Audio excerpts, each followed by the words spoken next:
नमस्कार। आकाशवाणी से विश्व दर्पण के साथ मैं लवलीन निगम।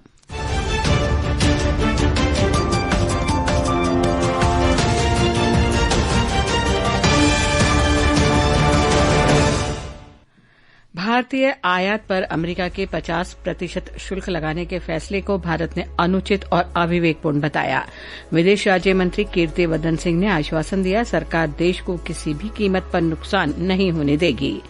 रूस ने यूक्रेन के 6 ऊर्जा अवसंरचना पर बड़े पैमाने पर ड्रोन हमले किए। चीन ने रूस के साथ परमाणु निरस्त्रीकरण पर त्रिपक्षीय वार्ता के अमेरिका के आह्वान को खारिज किया। ग्रीनलैंड में गुप्त अमेरिकी अभियानों की खबरों के बाद डेनमार्क ने अमेरिका के शीर्ष राजनयिक को तलब किया।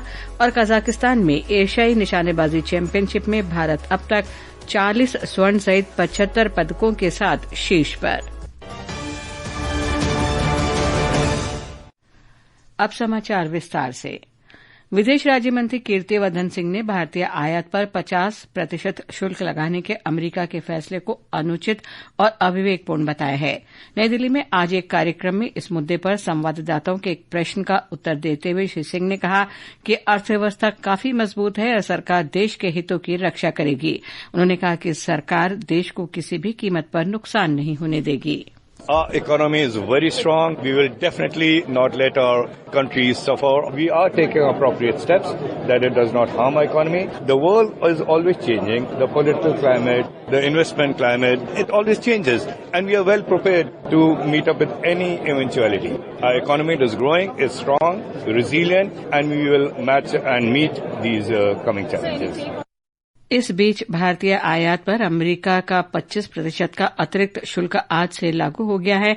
अमेरिका के राष्ट्रपति डोनाल्ड ट्रंप ने 1 अगस्त की समय सीमा से पहले दोनों देशों के बीच समझौता न होने पर भारतीय आयात पर 25% अतिरिक्त शुल्क लगाने की घोषणा की थी। आकाशवाणी समाचार से विशेष बातचीत में PhD chamber of commerce and industry के मुख्य कार्यकारी अधिकारी और महासचिव डॉ रणजीत मेहता ने भारतीय अर्थव्यवस्था की मजबूती का उल्लेख किया। Indian economy is very, very resilient and our macroeconomic indicators are very, very powerful, very strong. Therefore, what we need to do right now is 1.4 billion people, they have to unite, and the industry with the 65 million MSMEs, and we are a consumption-led economy. I think that we have the demographic dividend in which we have to capitalize, and this is the time to leverage on our strengths. This is the time we have to look for alternative opportunities and look for the regional trade agreements. Doctor Mehta ने कहा कि देश ने विपरीत परिस्थितियों में भी प्रगति की है और अब वैकल्पिक बाजारों की तलाश का समय आ गया है। India has always shown that spark, and that we have seen even during the time of COVID, and we are sure that Indian economy and Indian industry entrepreneurs, they will come out of it, they will show the resilience, and we have confidence as India is the 3rd largest startup ecosystem in the world. We have a young population, and we are very confident that we will definitely find a way within these challenges. प्रधानमंत्री Narendra Modi 15वें Bharat Japan वार्षिक शिखर सम्मेलन में भाग लेने के लिए कल शाम जापान की यात्रा पर रवाना होंगे। ये प्रधानमंत्री की जापान की 8वीं यात्रा होगी। जापान के प्रधानमंत्री शिगेरू इशिबा के साथ उनकी पहली शिखर बैठक होगी। हमारे संवाददाता ने बताया है कि उनकी इस यात्रा से दोनों देशों के बीच साझेदारी के एक नए युग की शुरुआत होने की आशा है। प्रधानमंत्री नरेंद्र मोदी की जापान यात्रा से भारत जापान साझेदारी को एक नया रोडमैप मिलने की उम्मीद है। जापान में भारत के राजदूत सीबी जॉर्ज ने कहा कि दोनों देश उच्च स्तरीय तकनीक और आपूर्ति श्रृंखला को सरल बनाने को प्राथमिकता दे रहे हैं। साथ ही द्विपक्षीय सहयोग को बढ़ावा देने के लिए सेमीकंडक्टर जैसी महत्वपूर्ण और उभरती तकनीकों में भी मुख्य रूप से ध्यान दिया जा रहा है। There are so many areas our two countries are working. To give an example of semiconductors, India is focusing a lot on semiconductors in India now, and same is the case with Japan. So we see a complementarity in our relationship in the semiconductor sector. Shri George ने कहा कि पिछले 10 वर्षों में Bharat Japan संबंधों में व्यापक परिवर्तन आया है। वर्तमान में भारत में 1,500 जापानी कंपनियां काम कर रही हैं और इस संख्या को बढ़ाकर 15,000 करने का लक्ष्य रखा गया है। हमारा रिलेशनशिप अच्छा रिलेशनशिप है, सभी एरिया में हम प्रोग्रेस देख रहे हैं। So this it as an opportunity for us to take it to a new level of partnership. Japan में भारत के राजदूत श्री जॉर्ज ने कहा कि दोनों देशों ने अपने संबंधों में हर स्तर पर हर क्षेत्र में उल्लेखनीय प्रगति देखी है। टोक्यो से ओम अवस्थी की रिपोर्ट के साथ समाचार कक्ष से जया भारती। जापान की यात्रा के बाद प्रधानमंत्री चीन की यात्रा पर रवाना होंगे। वे चीन के राष्ट्रपति शी चिनफिंग के निमंत्रण पर 31 अगस्त और 1 सितंबर को शंघाई सहयोग संगठन के राष्ट्राध्यक्षों की 25वीं बैठक में भाग लेने के लिए तियानजिन जाएंगे। जिम्बाब्वे के उपराष्ट्रपति डॉक्टर CGDN चिविंगा ने कहा है कि अफ्रीका और भारत के बीच ऐतिहासिक संबंध प्रगाढ़ हैं। उन्होंने कहा कि दोनों देश प्रौद्योगिकी, नवाचार, विविधीकरण और अवसंरचना विकास पर जोर देने वाली साझेदारियों पर केंद्रित हैं। आज नई दिल्ली में CII भारत अफ्रीका व्यापार सम्मेलन को संबोधित करते हुए डॉक्टर चिविंगा ने कहा कि जिम्बाब्वे व्यापार के लिए खुला है। ये आकाशवाणी है और आप सुन रहे हैं विश्व दर्पण। रूस ने कल रात यूक्रेन के 6 क्षेत्रों में ऊर्जा और गैस परिवहन बुनियादी ढांचे पर बड़े पैमाने पर ड्रोन हमले किए। रूस की सेना ने पोल्टावा क्षेत्र में गैस परिवहन बुनियादी ढांचे को बड़ा नुकसान पहुंचाया और सुमी क्षेत्र में प्रमुख सब स्टेशनों को निशाना बनाया।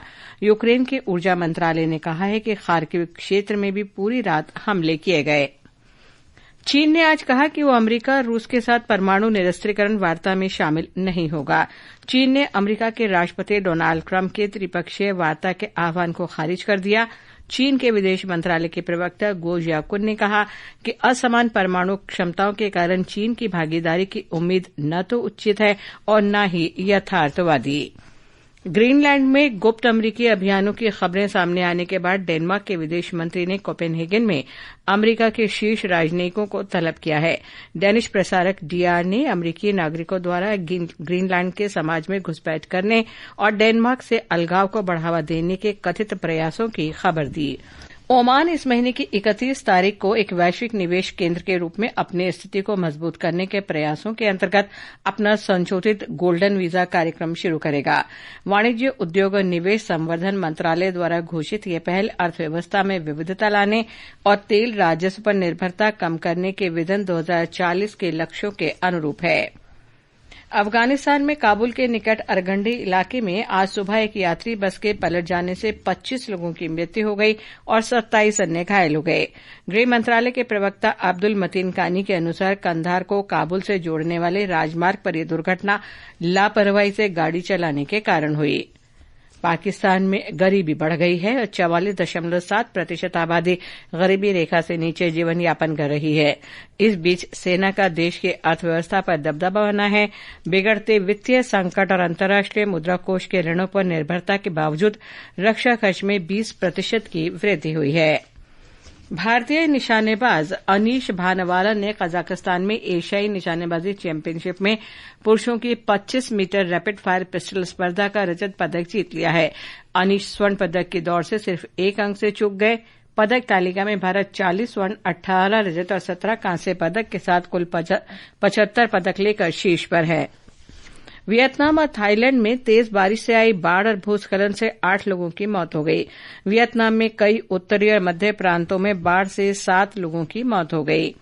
वहीं सूडान के उत्तरी शहर अलदमर में भारी बारिश के बाद आई अचानक बाढ़ से 9 लोगों की मौत हो गई। स्थानीय मीडिया ने बताया कि बाढ़ से 5 इलाके जलमग्न हो गए हैं। अटबारा और खार्तूम को जोड़ने वाली मुख्य सड़क के जलमग्न होने से यातायात बाधित हुआ है। अंत में मुख्य समाचार एक बार फिर। भारत ने अपने आयात पर अमेरिका द्वारा 50% शुल्क लगाने के फैसले को अनुचित और अविवेकपूर्ण बताया। विदेश राज्य मंत्री कीर्तिवर्धन सिंह ने आश्वासन दिया, सरकार देश को किसी भी कीमत पर नुकसान नहीं होने देगी। रूस ने यूक्रेन के 6 ऊर्जा अवसंरचना पर बड़े पैमाने पर ड्रोन हमले किए। चीन ने रूस के साथ परमाणु निरस्त्रीकरण पर त्रिपक्षीय वार्ता के अमेरिका के आह्वान को खारिज किया। ग्रीनलैंड में गुप्त अमरीकी अभियान की खबरों के बाद डेनमार्क ने अमेरिका के शीर्ष राजनयिक को तलब किया। और कजाकिस्तान में एशियाई निशानेबाजी चैंपियनशिप में भारत अब तक 40 स्वर्ण सहित 75 पदक के साथ शीर्ष पर। इसके साथ ही विश्व दर्पण का ये अंक समाप्त हुआ। नमस्कार।